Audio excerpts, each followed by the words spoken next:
આકાશવાણીનું ભુજ કેન્દ્ર આપ સાંભળી રહ્યા છો. પ્રસ્તુત છે કાર્યક્રમ ગુજરાતી સાહિત્ય. સ્વર જયેશ રાવલ, પ્રસ્તુતિ નિશા મોરે. આજે આપણે ગરબાના પ્રણેતા એવા વલ્લભ ભટ્ટ વિશે વાત કરવાના છીએ. વલ્લભ ભટ્ટનો જન્મ ઈસવીસન 1696. જન્મસ્થળ અમદાવાદ. કર્મભૂમિ બહુચરાજી. એમને બિરુદ ગરબાના પિતા તરીકેનું મળ્યું છે. અવસાન 1807માં. ગરબાના પ્રણેતા વલ્લભ ભટ્ટ.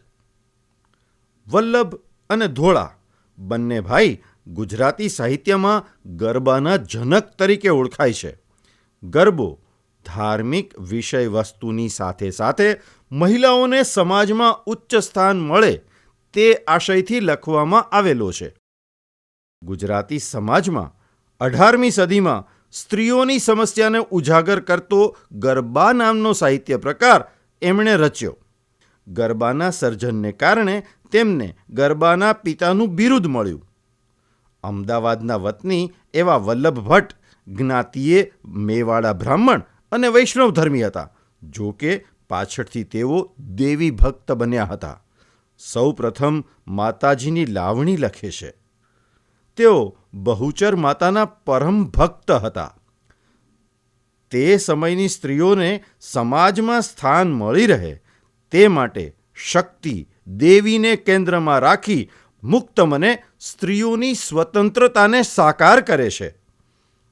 એમના સમયમાં ગુજરાતની જે સ્થિતિ હતી તે સ્થિતિનું તેમણે કાળી કાળના ગરબામાં વર્ણન કર્યું છે. અંબાજી માતાની ઉપાસના કરતો આનંદનો ગરબો ખૂબ જાણીતો છે. શક્તિ ઉપર ભક્તિ અને દેશની દાજ એ બંને વિષયનો પડઘો સર્વપ્રથમ વલ્લભ ભટ્ટની રચનામાં સંભળાય છે. તેમના જીવન વિશે વધુ માહિતી જોશીપુરા કૃત સાક્ષરમાળા, નર્મદકૃત નર્મ ગદ્ય અને સાહિત્ય પરિષદ દ્વારા પ્રકાશિત ચોથી સાહિત્ય પરિષદનો અહેવાલમાંથી મળી શકશે. ગરબો એ માત્ર સ્ત્રી પ્રધાન સાહિત્ય પ્રકાર છે. ગરબો એ સંસ્કૃત ભાષાના શબ્દ ગર્ભદીપમાંથી ઉતરી આવ્યો છે. વર્તમાન સમયનું નવરાત્રિનું આધુનિક સ્વરૂપ એ મૂળ ગરબા પરથી ઉતરી આવેલો છે. આજે પણ ઉત્તર અને દક્ષિણ ગુજરાતમાં આનંદના ગરબાનો પાઠ થાય છે. આસો માસમાં ઉજવાતો આ વિશ્વનો સૌથી લાંબો તહેવાર છે. એમણે માતાજીની વિવિધ આરતીઓ પણ આપેલી છે. વલ્લભ મેવાડાએ એક પ્રતિજ્ઞા પણ લીધી હતી.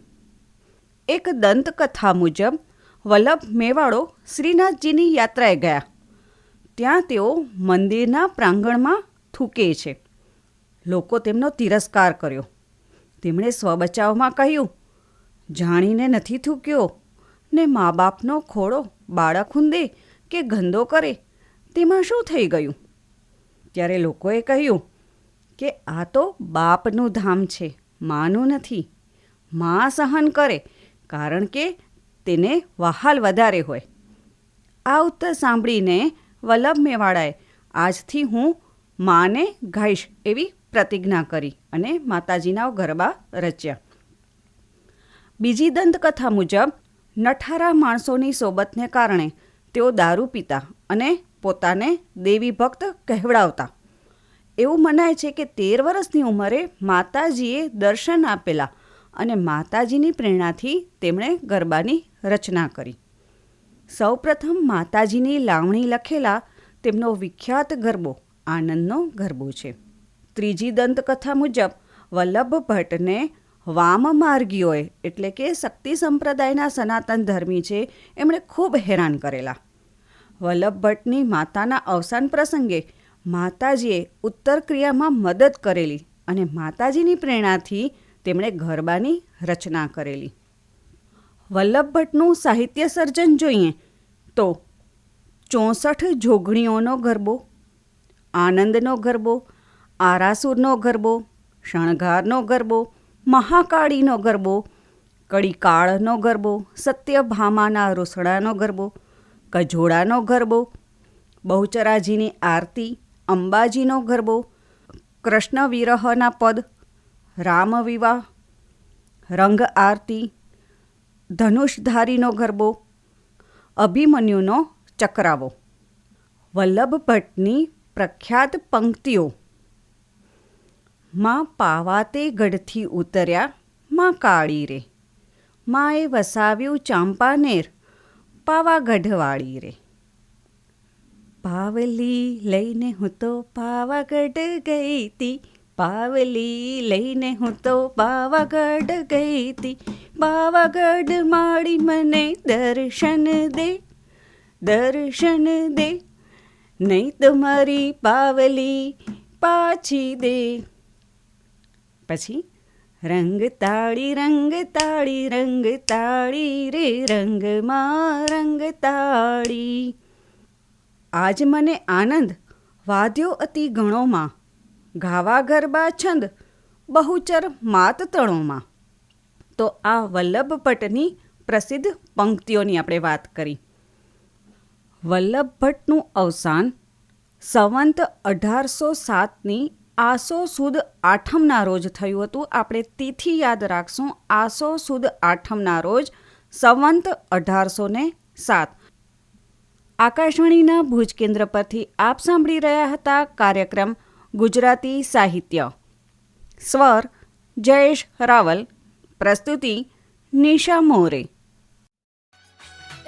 પાવલી લઈને હું તો પાવાગઢ ગઈ તી,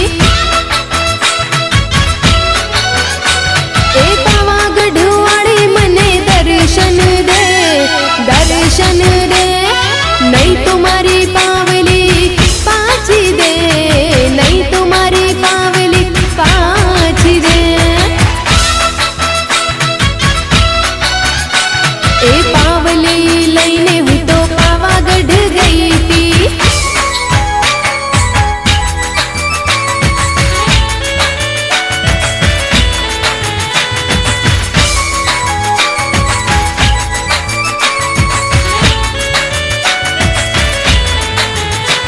એ પાવલી લઈને હું તો મરતોલી ગઈ તી, એ પાવલી લઈને હું તો ચિહરધામ ગઈ તી,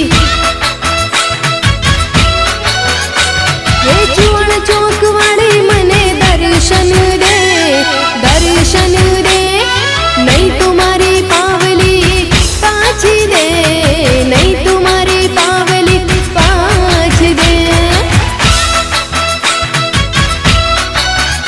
એ પાવલી લઈને હું તો પાવાગઢ ગઈ તી,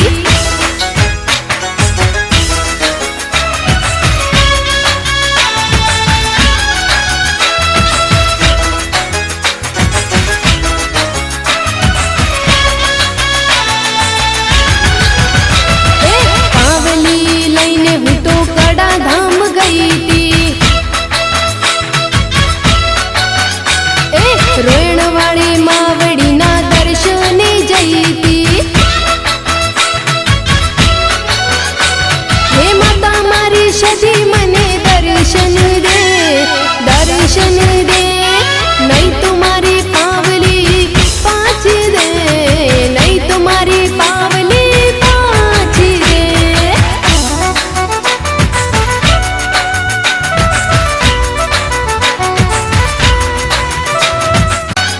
એ પાવલી લઈને હું તો પાવાગઢ ગઈ તી, એ પાવાગઢ વાળી મને દર્શન દે, દર્શન દે, નહીં તો મારી પાવલી પાછી દે, નહીં તો મારી પાવલી પાછી દે. એ